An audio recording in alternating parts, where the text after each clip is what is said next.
Bonjour tout le monde, j'espère que vous allez bien, en forme et bien compagnie. Alors aujourd'hui, on va corriger l'exercice suivant sur l'espace métrique complet et l'ensemble des fonctions parce que c'est très hyper intéressant de savoir cet exercice. C'est le type des exercices que j'aime. Alors on commence, soit un ensemble quelconque et je prends f un métrique menu d'une distance.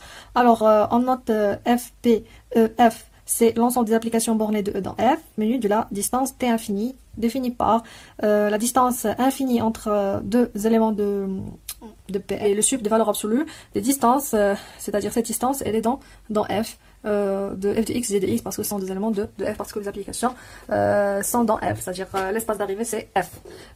Pour tout x appartient à E. Première question, montrer que si Ft est complet, alors f p de E, f menu de T infini est complet.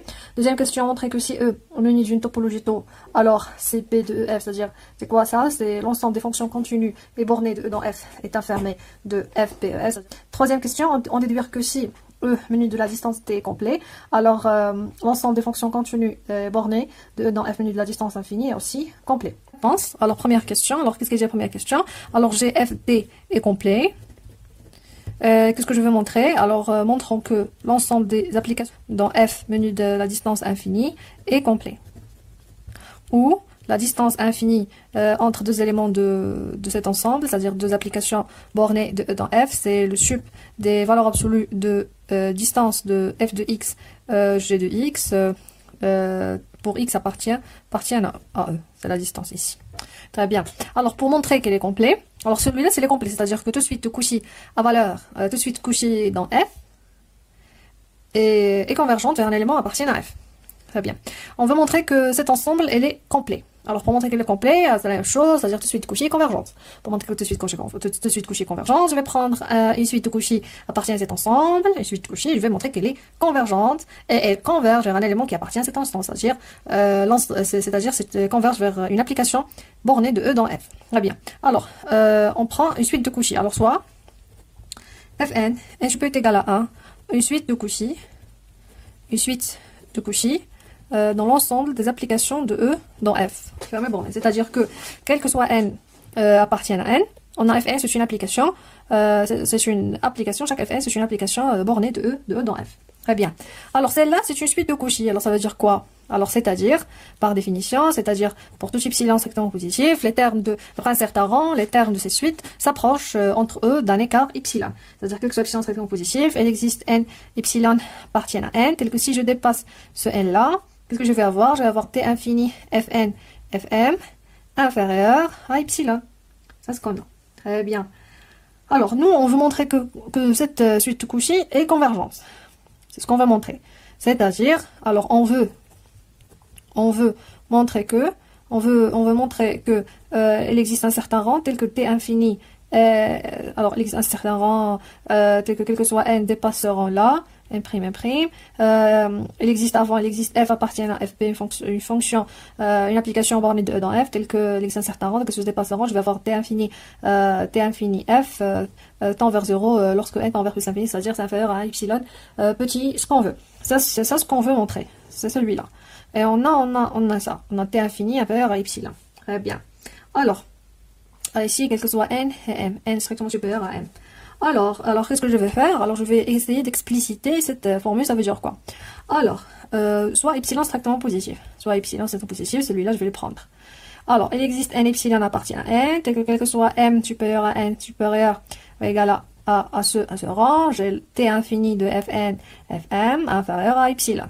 Alors, ça veut dire quoi? C'est-à-dire, je vais fixer c'est n et n, alors je veux fixer un certain x appartient à E, c'est-à-dire quel que soit x appartient à E, T infini c'est la borne sup, c'est-à-dire pour tout x appartient à E, j'ai la distance entre Fn de x, Fm de x inférieure à epsilon. Là, c'est ce que j'ai, parce que si le sup c'est inférieur à epsilon, alors pour tout x, celui-là inférieur à epsilon. Parce que c'est le sup elle-même, il est inférieur à epsilon. Alors, c'est évidemment que tous les éléments de l'ensemble inférieurs aussi à epsilon. Très bien. Alors, si celui-là inférieur à epsilon, d'après un certain rang, si je dépasse nm, celui-là inférieur à epsilon, alors, je peux conclure, d'après celui-là, que la suite fn de x, elle est où? Alors, on a fn, ce sont des applications Fn, ce sont des applications, elle est où? Alors Fn, ce sont des applications de dans F, c'est-à-dire quel que soit n appartient à n. Alors on a Fn, c'est une application de E dans F, de chaque x associé à Fn de x. Alors c'est ça une suite de fonctions, c'est-à-dire chaque terme de la suite c'est une fonction. F1 est fonction, F2 fonction, F3 jusqu'à Fn c'est une fonction. Alors ici Fn de x, c'est un élément appartient à F, parce qu'il est ici.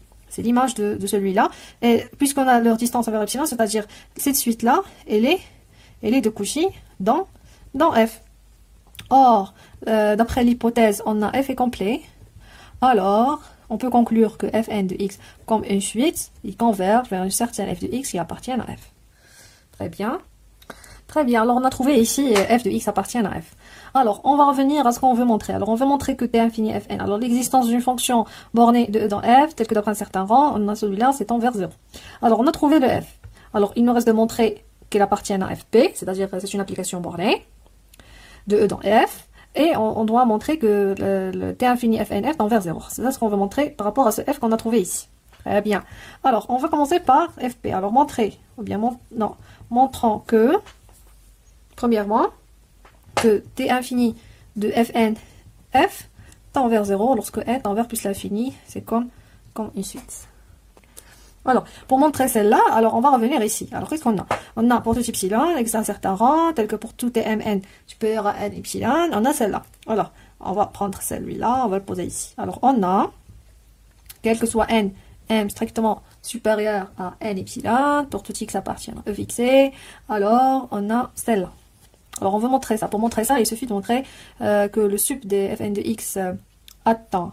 Alors, ici, c'est t infini de fnf tend vers 0. C'est-à-dire que pour tout type, on doit montrer que le sup sur E de fn de x, de distance fn de x, f de x, ça tend vers 0. C'est ce qu'on veut montrer, c'est-à-dire, montrons que pour tout x appartient à E, montrons que la distance entre fn de x, f de x, ça tend vers 0, ces distances-là, alors pour tout n qui dépasse un certain rang. C'est ce qu'on veut montrer. Alors, on va prendre cette propriété-là qu'on a déjà écrite. Alors, cette propriété, alors je vais poser ici. Alors, on a pour toute mn strictement supérieur à epsilon, pour toute x strictement positive, alors on a la distance fn de x, fm de x inférieur à epsilon. Alors, pour avoir ça, ce que je vais faire, je vais tendre m à plus l'infini, parce que m tend vers plus l'infini, c'est la même chose, c'est un changement d'indice petit, ça fait la même chose. Alors fn tend vers f de x, et or la distance est une application continue, alors rien ne va changer, alors on va avoir la distance fn de x, f de x inférieure à epsilon,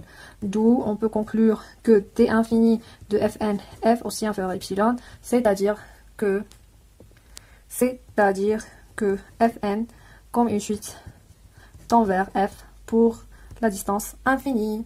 Alors, c'est-à-dire c'est une suite Cauchy. Mais c'est important de vérifier que c'est une fonction bornée. Alors, pour montrer qu'elle est bornée, c'est ce qu'on va essayer de faire maintenant. Alors, maintenant, il reste à montrer que f est bornée. Alors, c'est une application, c'est-à-dire f appartient à fp de f, c'est-à-dire c'est une application de dans f qui est bornée. Alors, bornée, ce qu'il nous reste. Alors, pour montrer celle-là, c'est-à-dire montrant que il existe m strictement positif, c'est que pour tout x prime appartient à E. On a quoi? On a la distance entre f de x et f de x prime inférieure ou égale à m. Alors c'est ça ce qu'on cherche, c'est l'existence d'un certain m qui borne toutes les distances, c'est-à-dire que le diamètre, on peut dire que le diamètre de f de E est fini. Alors, pour dire qu'une fonction bornée, c'est équivalent à dire que le diamètre de f de E est fini. F de E, c'est-à-dire c'est le diamètre, c'est la distance entre deux points de f de E, et doit être fini. Très bien. Alors, c'est ça ce qu'on cherche. Alors, on va montrer celle-là. Très bien. Alors, on a Fn est une suite de Cauchy. Alors, puisque c'est une suite de Cauchy dans Fp, alors elle est bornée. Alors, elle est bornée parce qu'on sait déjà que toute suite de Cauchy, elle est bornée. C'est-à-dire, je vérifie quoi? C'est-à-dire pour chaque n, pour chaque n là-bas, il existe m qui dépend de n strictement positif, tel que quel que soit x prime appartient à E, puisque le diamètre de fn de E est fini, c'est-à-dire la distance fn de x, fn du x prime est égale à mn. C'est ce qu'on veut. Et on a fn, la fonction fn de x, n peut être égal à 1 tend vers f de x, parce que f, minus de la distance, est complet. puisqu'elle est complète, alors on a celle-là. Alors, on sait que toute fonction convergente est bornée. Alors, pour epsilon égale à 1, il existe n appartient à n, tel que si je dépasse un certain n, je vais avoir la distance, pour tout x appartient à e, je vais avoir la distance entre fn de x, f de x inférieure à 1. Alors, ça vient que tout de suite convergente est bornée. Et alors, fn ici est bornée. Et vérifie cette propriété, c'est que puisqu'elles convergent, alors on a fn converge à f de x, alors pour tout epsilon x à un certain rang, tel que la distance inférieure à 1, alors epsilon égale à 1, on va voir cette propriété. Très bien. Alors nous, qu'est-ce qu'on cherche? On cherche l'existence d'un certain n, tel que c'est là inférieur à m. Alors tout simplement, je vais prendre, alors soit x et x' appartiennent à e, les éléments de e. Alors qu'est-ce que je veux? Alors je veux la distance entre f de x et f de x', c'est inférieur ou égal. Alors, n'oublions pas, qu'est-ce qu'on a? On a celle-là, la distance entre fn de x et fn x' inférieur à mn, et on a celui-là, c'est-à-dire la distance fn de x, f de x inférieure à 1. Alors, on a la distance f de x, f de x', c'est inférieur ou égal à la distance à f de x à fn de x, pour appliquer celle-là, plus la distance fn de x, fn de x', puisque fn c'est une suite de Cauchy, alors elle est bornée, alors le diamètre de fn de e est fini. Plus, alors qu'est-ce qu'il nous reste? Il nous reste la distance entre fn x' avec le dernier ici, f de x', et celle-là, on peut appliquer ça.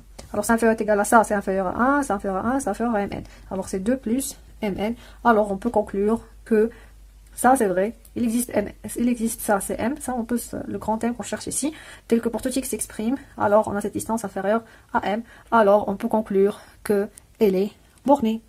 Très bien. Alors, on passe à la deuxième question. Je vous remercie pour votre attention. On a vu que si f est complet, alors l'ensemble d'applications bornées est complet. À la prochaine séance, on va voir pourquoi si f est complet, alors l'ensemble des applications continues bornées est aussi complet. C'est très important. Alors on va laisser pour la deuxième vidéo.